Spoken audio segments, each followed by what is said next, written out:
GM didn't want it to exist. How many of those 1999 EV1s exist? I mean, I heard that every single one of them was destroyed. The 1997s were donated to the museums, but they destroyed every one of the 1999. Yes. Cars? So what was wrong with those cars? They compromised General Motors' plan for automotive activities. That was what was But they wrong. said it was liability, that they were afraid to sell them or release them or let them go because of all the liability costs. The liability cost would be that people would realize that they could have a car that ran effectively and met their automotive needs, that didn't need tons of repairs, that didn't make tons of pollution, that didn't cause all these additional environmental problems. That was the problem it posed for GM, that they didn't want any evidence of that particular possibility out there. Do you think they could be that evil? And now they're saying they turned around. They're all different now. Now they're doing everything they can to promote electric cars, supposedly. Now of course, they're not building them. Yeah. Now, they've turned their backs on their research and their template and their experience, so I'm not real convinced that they actually have any intention of doing anything other than talking. Well, we're just about to have this electric car burn out now, right? We've been driving around for a long time. We're still not up to, if we were a Volt, we still wouldn't have fired up the generator.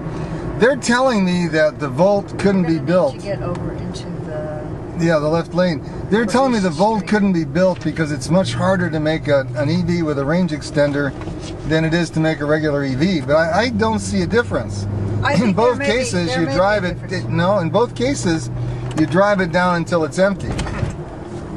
Well, if you're building a car that basically has two propulsion systems, it's conceivable that there might be But there aren't two issues. propulsion systems. One's a propulsion system, that's the motor.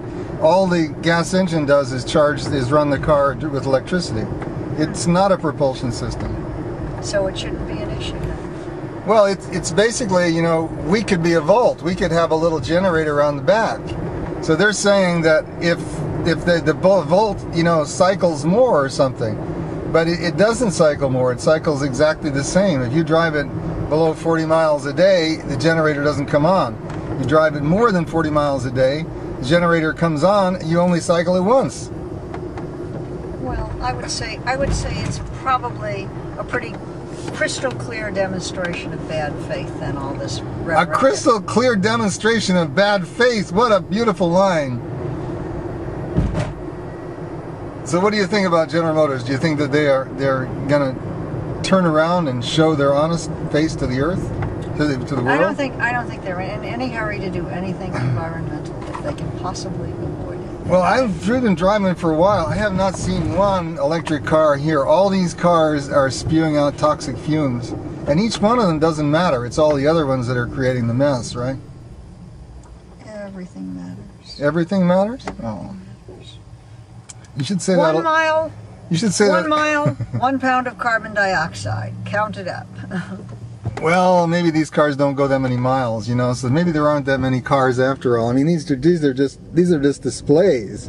These are just cardboard figures out there, and none of these are really real. I mean, these people don't drive these cars, do they actually? Every bit of it is real. Every bit of it's real? You should say that a little louder. So it's the next morning now, and it's we're 59 degrees up to 61 degrees, and we're 12.5 and 12.6 volts maximum, minimum, and average. So now we're going to drive over and do a little job, and we'll come back. We'll come back on reserve. But yes, 40 miles. So now, if this were a Volt, you know, if I started to go, I would now be starting up the generator. So because I've got, you know, 40 plus 25, there were, you know, 65 effective miles. 40 miles plus 25%. Actually got more than 1 mile for every 1%, a range of about 120 miles. But now I've gone 40 miles, so that if I were a Volt, now the generator would charge up, would start up, and then it would not charge the battery, but it would actually run the car. The generator would actually run the car, and if I had any regenerative braking, that would get sucked up into the battery. Because the battery, you know, now has 25.2%, is ready to suck up regenerative braking. So this is actually the perfectly optimal thing for the Volt. You know, after 40 miles, I'm running on the generator, and I can use my battery for regen braking because my battery has a lot of extra space in it.